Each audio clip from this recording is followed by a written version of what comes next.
Bonjour et bienvenue sur RDC UKTV, votre média de référence pour déchiffrer l'actualité politique, sociale et culturelle en RDC.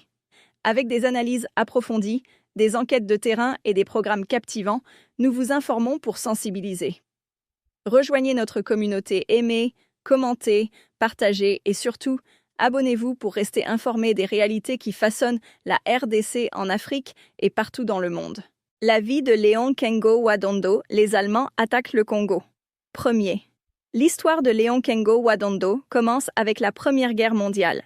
Depuis 1908, après avoir été l'État indépendant du Congo, EIC sous Léopold II, le Congo est devenu une colonie belge sous la dénomination de Congo belge. Alors que le Rwanda, le Burundi et le Tanganyika, l'actuelle Tanzanie, sont des colonies allemandes connues comme la Deutsche Ostafrika, DOA, qui veut dire l'Afrique orientale allemande. 2 ans après le déclenchement de la Première Guerre mondiale, on est en 1916, le général allemand Paul von Lettow-Vorbeck, commandant des forces coloniales de la DOA, décide d'attaquer le Congo belge par la frontière rwandaise pour récupérer les mines d'or de Kilomoto en Ituri. La force publique, FP, congolaise, va réagir énergiquement contre cette agression en repoussant l'ennemi en dehors de nos frontières. La force publique congolaise réagit 2. Le commandant en chef de la force publique, le lieutenant-général Charles Tombeur, décide de poursuivre les Allemands dans leur colonie avec un contingent de 15 000 soldats congolais. C'est ainsi que Kigali tombe aux mains des militaires congolais le 9 mai 1916. Le 6 juin 1916, Bujumbura, la capitale du Burundi, est libérée à son tour. Au mois de juillet 1916, le Rwanda et le Burundi sont complètement contrôlés par les militaires congolais de la FP. Les opérations vont se poursuivre en Tanzanie, Tanganyika de l'époque, voir notre page d'histoire du 11 août 2020. Le Rwanda-Urundi est rattaché au Congo. Pour remercier la Belgique pour sa contribution à la guerre, grâce aux militaires congolais de la FP, la Société des Nations, l'ancêtre des Nations Unies, lui confie en 1923 la gestion du Rwanda-Urundi, territoire confisqué à l'Allemagne qui a perdu la guerre.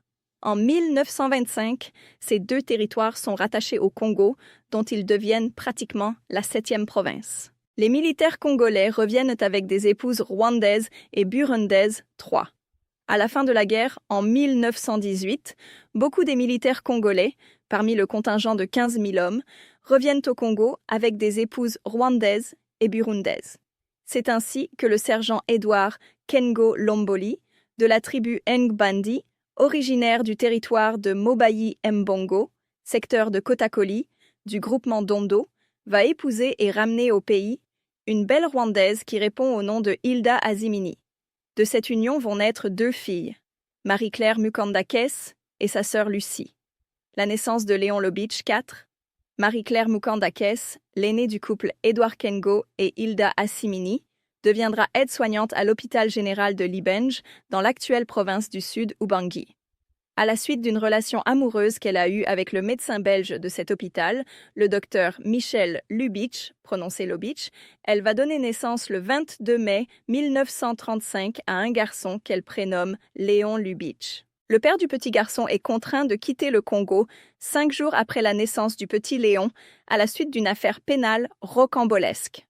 Le docteur Michel Lubitsch est un médecin juif belge d'origine polonaise.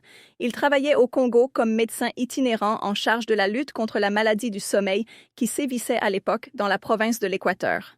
Le docteur Michel Lubitsch, poursuivi et condamné en justice. 5.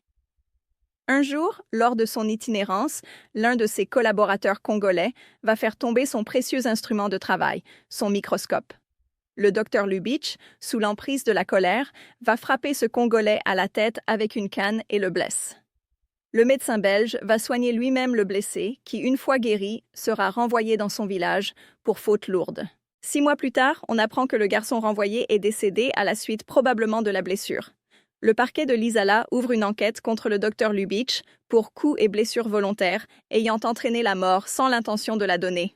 Il sera condamné à une lourde peine de prison et révoqué du service médical du Congo. Il est envoyé en Belgique pour purger sa peine.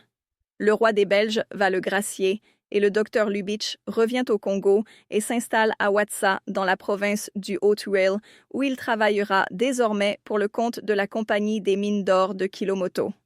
Le petit Léon Lubitsch ne le verra pas et n'aura pas de ses nouvelles durant son enfance. Le jeune Léon Lubitsch est élevé par ses grands-parents, Six. Léon Lubitsch va être élevé par ses grands-parents puisque sa mère va épouser un militaire Topok de la FP, originaire de la Tshopo, le caporal Louis Walala. Son grand-père, l'ancien combattant Édouard Kengo, après son service militaire, deviendra menuisier à Libange et sa grand-mère, Hilda Azimini, vont l'encadrer dès sa plus tendre enfance. En 1940, le jeune Lubitsch est inscrit à l'école primaire. Comme l'atelier de son grand-père était séparé de son école par un mur mitoyen, il venait pendant les pauses manger les bananes grillées qu'il trempait dans un bol d'huile de palme que lui préparait celui qu'il considère comme son vrai père, tout en bavardant avec lui en Kingbandi et en Lingala. Comment le petit Mundele Yantuka de Mbandaka deviendra Léon Letta à Kinshasa 7. Comment Léon Lubitsch, ce petit mulâtre, abandonné par son père et élevé par ses grands-parents, comment ce garçon qui finira son école primaire à 17 ans, va-t-il devenir le tout-puissant Léon Kengo Wadondo? Il occupera successivement les fonctions de procureur général de la République, ambassadeur en Belgique, 3 fois Premier ministre, ministre des Affaires étrangères, sénateur et pour finir président du Sénat. Pour faire cet incroyable parcours, Léon Kengo a 4 atouts majeurs: son intelligence, sa détermination, sa grande capacité de travail et une bonne étoile.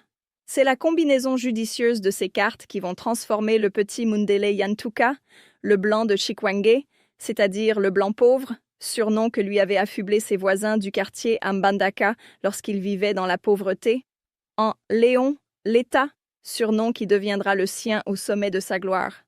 Nous verrons ensemble ce formidable parcours dans les prochaines pages. À suivre. Merci, commentez, partagez et surtout, abonnez-vous pour rester informé des réalités qui façonnent notre pays.